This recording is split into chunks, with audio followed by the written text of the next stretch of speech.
Hi, yeah, we've got, thanks for coming on the show today. It's very kind of you to take time to come over and, uh, and have you discussing and getting some views of your excellent work that you've done on quite advanced topic, which is normally we think it's unrelated to this kind of events, but it is now with the situation we are in and the way of advent of the technology that is that's around us. We would like to hear some of your work. Lubna has done has written a paper on AI. I can't really elucidate because it's quite complicated to read, but you can explain it a bit better. How the impact of information technology on social structure and how it will impact the development of humankind, or KindHuman, as you would call it. Lubna, please elucidate on these areas, and also I know you can also talk about some of the work that you're doing at the moment, the research and the paper you're writing, which is also relevant, I think, to the topic that we're talking about today. Without much ado, let's see, Lubna. I think you're going back dark, and I think the way you're sitting, I think the light changes a bit sometimes. Yeah. Okay. Go ahead. This will be better. Well, thank you for the kind introduction. I'm Lubna Dajani, and I think what Hercules you were referring to was the paper I originally wrote back in 2014. Or at least published then, that I called the Alternate. At the time, the hype was talking about IoT, and I was frustrated with us talking as an industry, as technologists talking about technology rather than the implications and the so what of it. So Alternate with double L stands for when all people, places, and products are connected, aware, and addressable. And what happens then? Which is brings us to really what's happening today. So when the environment is aware of where you are, and when everyone and everything that you do is trackable and accountable, and clearly your data becomes a critical component of your digital footprint, becomes a critical component of your physical being and the quality of your life. So I talk in it about us going to being a surveillance society and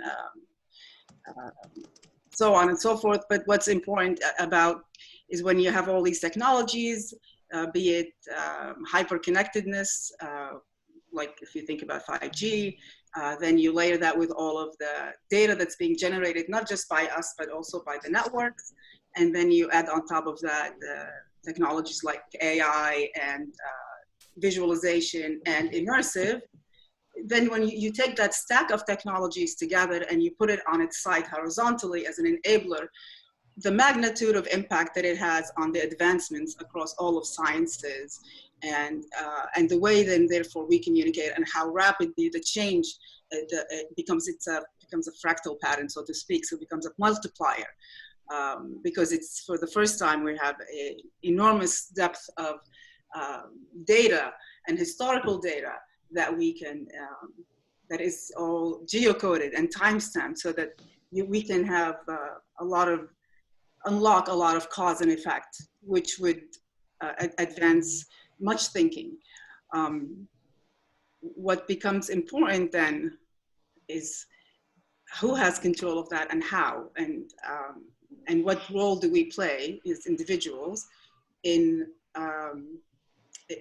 controlling, at least having the choice of who controls and what happens with that data, because it becomes our identity at the end of the day. Who we are is no longer defined just by what we know in the analog world, in normal life, but it's also our digital extension. So the collective becomes the you, because if someone beats you up in physical life, your life is damaged. If somebody robs you, your life is damaged. But if somebody steals your identity, whether it's or tampers with it, whether it's by a hacker or malintent or a malicious states. And you could wake up in the morning and your fancy house, your smart home doesn't recognize you, so it calls the police, and oh my God, it turns out that your record is now your stellar record and your fantastic credit are now replaced by a criminal with who's deeply in debt. And then you have the burden of, you're guilty until proven innocent. By the same means, all these technologies can enable us to move from where we are to a different way of thinking and being. COVID today and the situation that's happened to us today is a tremendous opportunity for us to stop and reflect. It's like a reset. It's a reset. You said this. There is a possibility of this becoming a kind of a dystopia, but also it could be good for mankind. But but do you have a view which way direction it may go? That's right. This is why it's so important to start to do that. Like when we start with some breathing or the meditation, because over these few months of lockdown, it's not about the virus. Yes. Yep. Oh yeah. Somebody's question. So it's like a reset period, which is where my proposal or my hypothesis that we have made a dyslexic error when we made up the term humankind, and that we meant to say kind human. And if you just say it, if you just right now with me say, I am humankind, and then say, I am kind human, it completely feels different. And it's a simple a shift in really very, and it's that simple.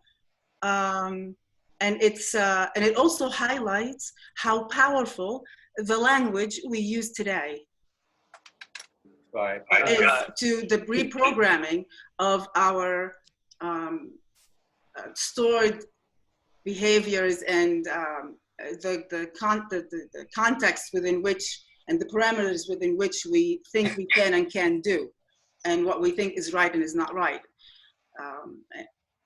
That's excellent, Lubna. I think I don't know how Charlie, how are we doing with time? I mean, we can come back. We've got a breakout room afterwards. People can have more questions, and if they have a question, they can ask those questions, and we can put those straight away. So we've got time to see if anyone wants to ask Lubna any questions. Lubna, when you were talking about sort of COVID-19 being a reset period, I know one thing that has been a concern of a lot of people is the ability to use data for, making sure if people have antibodies and have had contact like they're doing in China, but then having that be an extension of a surveillance state and, something that could be used to, for example, label people as members of Extinction Rebellion so that you could then stop them from trying to have their voice heard. Absolutely. And it's a great question, thank you. And it very much ties to when I said the language we use. I take issue with social distancing. I think physical distancing makes sense. Social distancing is social engineering. And when you couple that with talk like, if you don't give up your privacy, you care about your privacy so much that you don't want to be sharing your location and the things that we're saying that are being positioned as ways to help society combat this, put an end to this virus, yeah? Yes, so you're saying that they're not antithetical. It's not like you should give up privacy for safety, that you can't, that's not something. Anybody who gives up their liberty, because it's really not about your privacy. We're not talking just about your privacy here. In reality, we're talking about your liberty and your freedom.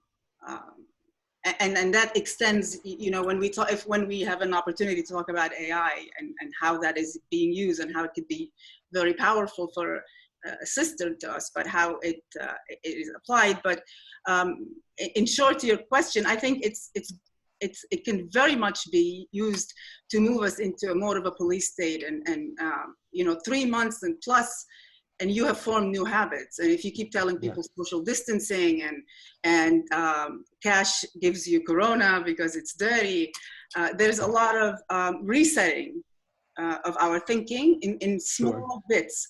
When you put it all together, we will emerge more submissive and more distrusting of each other and more fearful. And that's what we need today, to very actively, and us who are aware of this, to act, to come to get to the objective, ending the suffering from corona, but not necessarily by giving up our liberties. That there are technologies available and to enable us to do the tracking that we need and to achieve it's really about the containment of the virus that we need without the move to giving up your privacy, or the whole conditioning that if you care about your own privacy, then you are giving up you're choosing yourself over the masses. Some lady on there. With an evil person, which is symbolic. Can I ask you another real quick question as well? Sorry, we got to mute something here, but I think one question I have too is Extinction Rebellion is a lot about narrative and making sure changing the narrative of things. And I was wondering if you could speak to the idea of AI, and so AI sort of the ability to hijack narrative on the internet, or to sort of like create false narratives, through social media or through deep fakes and what have you. Yeah, and what that means for some of the techniques that were used in AI or in revolutions like the Orange Revolution or the color revolutions in Eastern Europe, and some of the things that we apply like nonviolence in Extinction Rebellion to sort of achieve our goals. I was wondering if you could speak to that at all. So what role does AI play? What role does AI play, and how, and is it possible that, could it be a problem, or how could it be a solution, if that makes sense?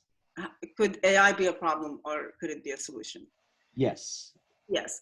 Well, AI is neither a problem nor a solution. AI is a technology. That's all. It's a tool. A knife. So surely it's all about the intent behind whoever's using it, Exactly, to say whether it's good or bad. That is exactly right. That is exactly right. It is what you do with it. It's and that's one of the reasons I talk about giving people what I call a cyber organ ultimately that we need. And it doesn't necessarily have to be implanted because I have a chip implanted in my hand, so people think I want to implant everything, but it could be. But the function of it, like just like your liver looks after your blood flow, we're going to need to put an AI at the edge of us on an individual basis, to give us that augmented human intelligence, as I say, that would help us better manage our digital flow. You remember I talked in the beginning about our digital edge, the rest of our being, where it can, to put us on par with that, the entities on the other side have. Oh, you want to, sorry, all right. I'm sorry? Okay. Turn your mics off, please, if you're not chatting. Go for it, Lubna, sorry. Thank you. So it's, today we all know AI is, there are many uses, and it's a fabulous technology. I started my career there, but it's, today, for example, in marketing, AI is used to, not only there's the bots that are having that, building the relationship and influencing your thinking, but it's also, there's game mechanics that are applied, and a lot of behavioral psychology, and messaging and that is tailored to you, having had access to all of your data and are aware of your edges and your behaviors and your sentiments. They are applying science and technology and psychology to control your influence, to practically a level of control, brilliant level of control, your behavior and your belief system, and to the point where you think it's actually your idea. But I can ask you a simple, to the degree, a simple question. For example, if you're going somewhere and you're using GPS, and then you're going someplace that you generally used to go to before you had GPS, and you know how to get there, but all of a sudden your GPS tells you you need to go a different way. Which way would you go? You would follow. Well, GPS. This is something that I noticed when the sat-nav first came along, and it was weird. People that knew routes like the back of their hand would suddenly go this weird way because this little machine told them to. Yeah, because they're being from someone behind the machine. It's not the machine, but it's the someone behind the machine is having set for the machine its priorities. So if I want to reroute the traffic, or if, let's say, I paid advertising to the developer or the whoever controls the navigation, and I want people that have a certain demographic to be rerouted to pass my store. Simple. I see. Essentially. Thank you, Lubna. I think you've made some really amazing points. It's a fascinating topic. Yeah, but even the movies we watch, the books we read, the music we listen to, recommendations based on your preferences. So I ask you, at what point do your preferences become merely a reflection of their recommendations? Yeah. Mm. This is, yeah. Well, I'm hoping you're going to hang on so that when we do get space later on, people can potentially ask you more questions, and you know, it's a fascinating topic. But we need to move on. Thanks, Lubna. That's Thank you so much. That was absolutely And I'm a huge fan of Extinction Rebellion, so I'm so happy to be here. Thank you. And I think Oh I my God. tell you, but I just will say one thing really quick. There are amazing things happening in terms of standards for the assessment of the impact of AI and autonomous systems on well-being and happiness. So, which is really fantastic. It's the IEEE standard 7010. Totally look it up.